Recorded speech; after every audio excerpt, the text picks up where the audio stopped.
एक बहुत ही घना जंगल था। उस जंगल में एक बहुत ही सुंदर तालाब था जिसमें कमल के फूल खिले हुए थे, जो तालाब की सुंदरता में चार चांद लगा रहे थे। जंगल के आसपास के गांव वाले उस घनघोर जंगल के तालाब के पास डर की वजह से नहीं जाते थे। लोग कहते थे कि उस तालाब में परियां स्नान करने के साथ ही साथ आपस में पानी पानी खेला करती हैं।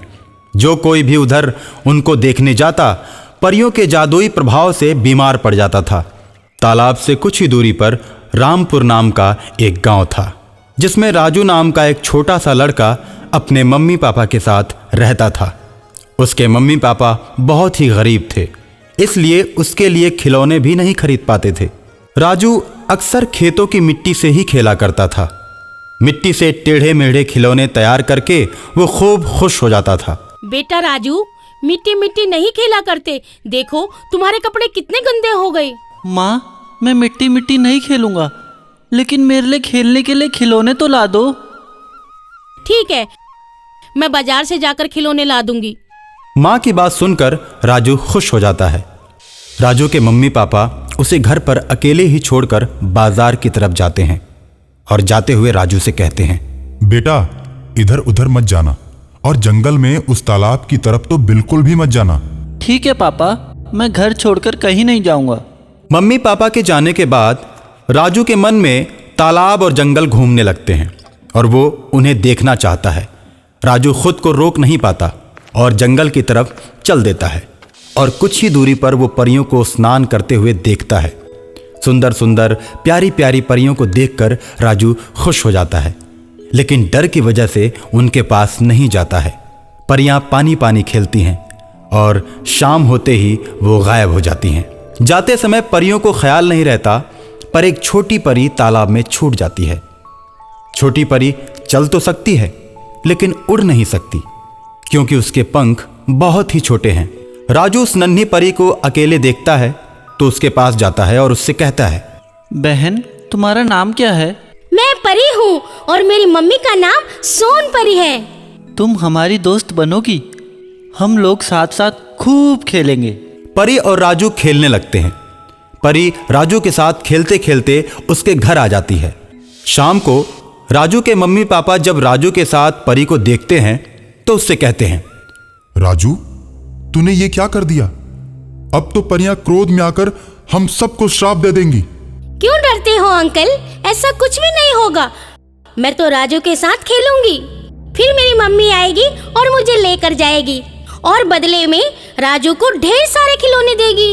रानी परी के मुख से यह बात सुनकर राजू के मम्मी पापा बहुत खुश होते हैं। उन्हें अब सोन परी का डर नहीं रहता।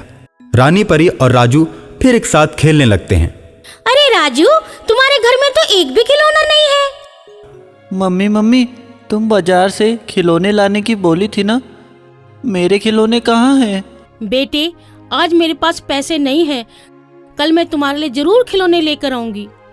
आंटी जी, तुम पैसे के बिना खिलौने नहीं लाई, ये लो पैसे। रानी परी हवा में हाथ हिलाती है और पैसों से भरा एक थैला हवा में तैरते हुए राजू की मम्मी के पास चला आता है। आंटी जी, आपके पास पैसे नहीं है, ये लो, ये परी लोग के पैसे हैं।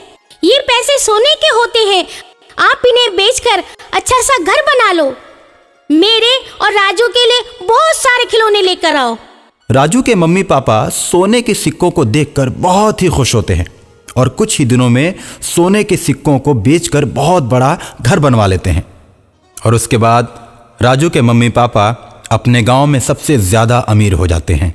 यार, अचानक राजू का परिवार इतना धनी कैसे हो गया?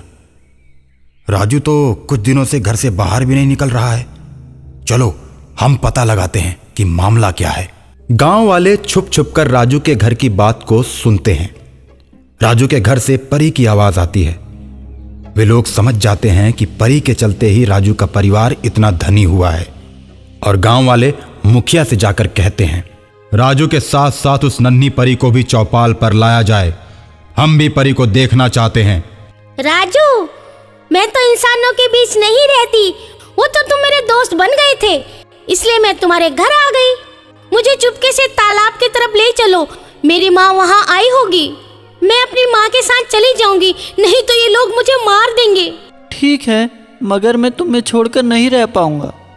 मैं भी तुम्हें छोड़कर नहीं रह सकती। तुम जब भी बुलाओगे ना, तो मैं जहाँ भी रहूंगी चले आऊंगी। ठीक है रानी परी। राजू नन्ही परी को लेकर तालाब की तरफ जाता है। तालाब में परियां पानी पानी खेल रही होती हैं। वहीं पर जाकर राजू रानी परी को छोड़ देता है। रानी परी को छोड़कर राजू बहुत ही रोता है और भारी मन से अपने घर की तरफ चल देता है। राजू जब अपने घर आता है तो घर में मम्मी पापा को न पाकर चौपाल की तरफ जाता है।